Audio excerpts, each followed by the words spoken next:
அரசாங்கம் என்ன நடவடிக்கை கையில் எடுக்கணும் அதற்கு ஏற்றார் போல பதில் நடவடிக்கை கொடுப்பதற்கு இந்த தொழிலாளி வர்க்கத்திற்கு ஏற்கனவே தெரியும். நேற்றைய தினம் நிகழ்ந்திருக்கிற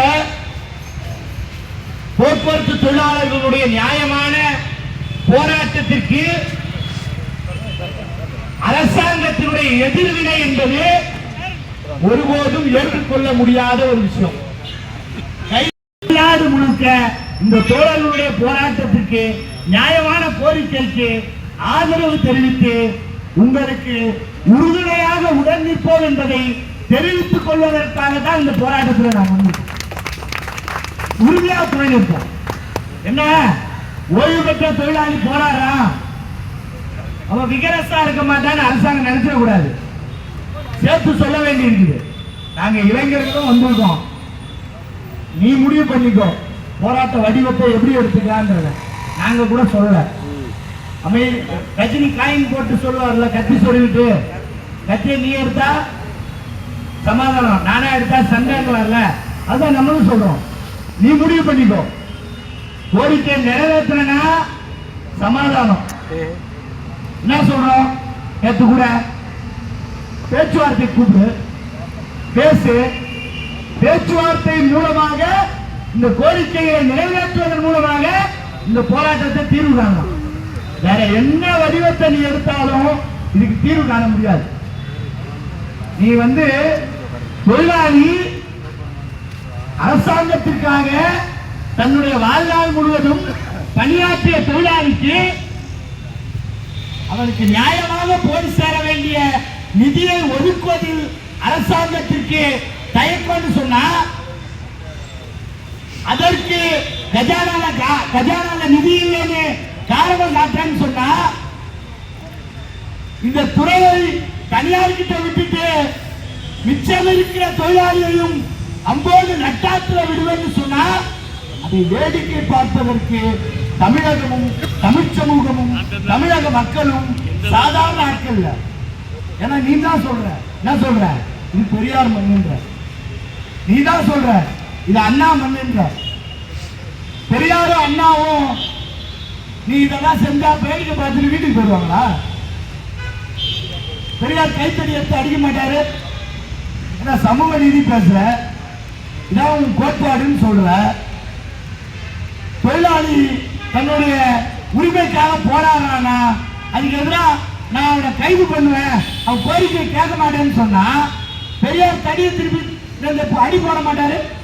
இதான் நான் கேட்கிறோம். இது எங்க இருக்கு உன் சமூக நீதி? எடுத்துட்டு போய் தனியார் கிட்ட போக்குவரத்து துறையை அடமானம் வச்சுட்டு நீ என்ன சாதிக்க போற? நான் ஏற்கனவே நம்ம சிஐடி டிஒஎஸ் எல்லாம் சேர்ந்து தனியார் துவப்படுத்துறதுக்கு எதிரான பிரச்சாரத்தை மேற்கொள்ளும் போதே நாங்கள் கேட்டதெல்லாம் என்ன கேட்டோம், நாளைக்கு முதலமைச்சர் பதவி, துணை முதலமைச்சர் பதவி, மினிஸ்டர் பொறுப்பு இதெல்லாம் தனியாருக்கு விட்டுரு, ராம்கி மாதிரி ஒரு நிறுவனத்துக்கிட்ட விட்டுரு, அவன் ஆள் எடுக்கட்டும். ஏன் அதை மட்டும் நீ வச்சுக்கிற? எல்லாத்தையும் வந்து போய் தனியார்கிட்ட விட்டுறதுன்றதான உன் முடிவு. இது தாராளமயவாத கொள்கைகள் 90களுக்கு பின்னாடி இந்தியாவிற்குள் வந்ததற்கு பின்னால், அது போக்குவரத்து துறையாக இருக்கட்டும் அல்லது சமீபத்தில் போராடினாங்கல்ல தூய்மை பணியாளர்கள், அந்த துறையா இருக்கட்டும், எல்லா துறைகளிலும் தனியார் மயத்தை நுழைக்கிற ஏற்பாடை இவர்கள் மேற்கொண்டதன் விளைவு இன்றைக்கு அரசாங்க துறை சார்ந்து இயங்குகிற பெரும்பகுதி தொழிலாளர்கள் இல்லாத நிலையை உருவாக்கிட்டு எல்லாத்தையும் தனியார்கிட்ட கொடுத்து லாபம் பார்க்கிற ஏற்பாடாகத்தான் இந்த ஏற்பாடு. இந்தியாவிலேயே காவல்துறைக்கு சங்கம் வைத்திருக்கிற ஒரே மாநிலம் கேரளா அரசாங்கம், இந்தியாவிலேயே வேற எங்கேயும் கிடையாது. ஏன்னு கேளுங்களேன், இப்ப நீங்க போராடுறோம்ல, நம்ம போராடுறோம்ல, இதே பிரச்சனைகள் எல்லா துறையிலும் இருக்கு. துறையில எல்லாம் இல்லாமலாம் கிடையாது, காவல்துறையில இருக்குது. எவ்வளவு மோசமா இருக்கு தெரியுமா? இங்க இருக்கிற டிஜிபி ஆபீஸ் முன்னாடி ஒரு காவலர் வந்து, இது போல எவ்வளவு அச்சுறுத்தல்கள் வந்தாலும் அதையெல்லாம் நாம எதிர்கொள்வோம். இதெல்லாம் எவ்வளவோ பார்த்தாச்சு. அதுக்கு ஒன்றும் இல்லை. நான் தான் சொன்னேனே, இன்னைக்கு இல்லை நாளைக்கு டெய்லியும் வந்து கைது பண்ணட்டும், டெய்லியும் போராட்டம் நடக்கும், கோரிக்கையை தீர்க்கிற வரைக்கும். மைக் செட்டு போடக்கூடாது, வாயில் பேசக்கூடாது, நாளைக்கு சேர் போடக்கூடாது, பந்தல் போடக்கூடாது, என்ன வேணாலும் சொல்லுவாங்க. அரசாங்கம் எதை வேண்டுமானாலும் செய்து இந்த போராட்டத்தை ஒடுக்குகிற வேலையை முன்னெடுக்கும். இது எல்லாத்தையும் சமாளிக்கிற, எதிர்கொள்கிற, போராடுகிற தைரியமும் தன்னம்பிக்கையும் படைத்த அமைப்பு தான் CITU, போக்குவரத்து தொழிலாளர் சங்கம். அதனால எது வந்தாலும் பார்த்துக்கலாம். அப்படி பார்த்து கொள்வதற்கு இந்திய ஜனநாயக வாலிபர் சங்கம் உங்களோடு உறுதுணையாக இருந்து போராட்ட களத்தில் நிற்கும்.